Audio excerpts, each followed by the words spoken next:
Before we start, don't forget to like, comment, and subscribe underneath this video. We're about to start, so grab a drink as well as something to eat, and let's go.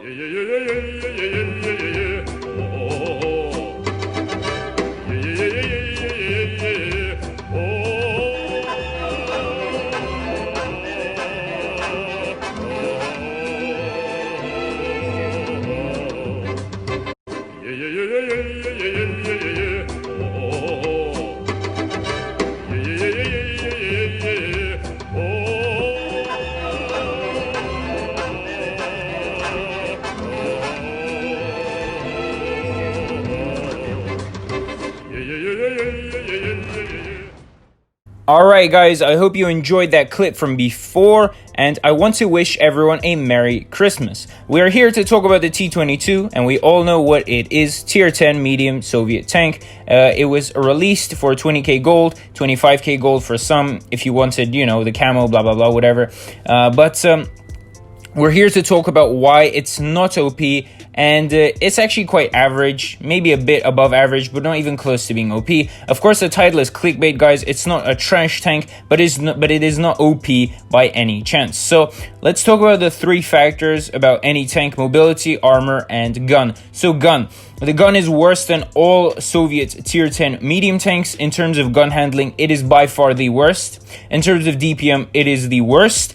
And in terms of gun depression, it is worse than the T62. It only has 6 degrees, so you will not be able to play hull down in most occasions. That's one.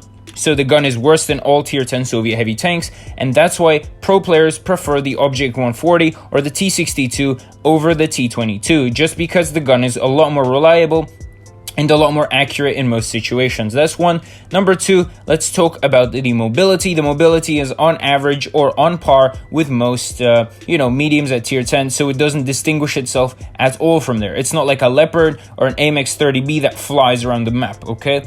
That's that. It's average, the gun is worse than average, and the mobility is average. And now we come to the armor. And now the armor is very specific. The front plate is complete trash, and anyone will be able to pen you if you're not angling it, and well, the other side of the triangle, you won't be able to pen, of course.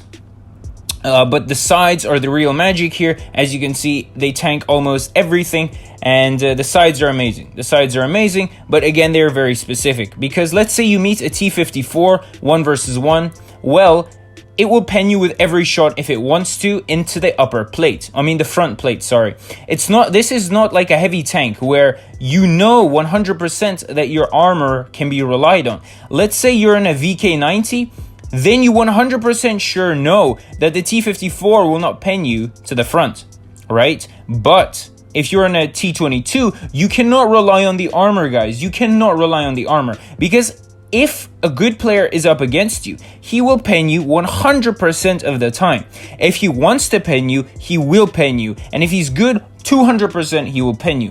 Of course, the T22 has very good sides. They're very trollish. But I repeat again, you cannot rely on the armor because it does not save you 100% of the time.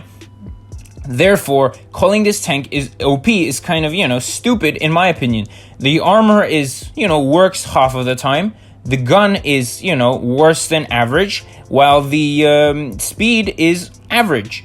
So the only thing going for this tank is the armor. And so if you take away the armor, this tank is just going to be underperforming. That's that.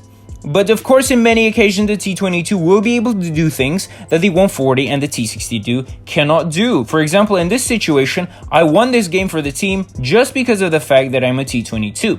I tanked TDs, and now I'm going to tank the Maushan with my side, and then I'm just going to kill him. Easy as that. No, who else can do that? No one else can do that. But again, this is only situational, and in most situations, other medium tanks will be doing better than the T22. And don't forget, this is just my opinion, guys, but you know how it is. This tank is very specific, and it is not close to being OP. Of course, it may be above average, but that's all it is. So that's all I had to say about the T22, guys. If you guys enjoyed, don't forget to like, comment, and subscribe, and I'll see you guys next time. Happy is out. Bye-bye.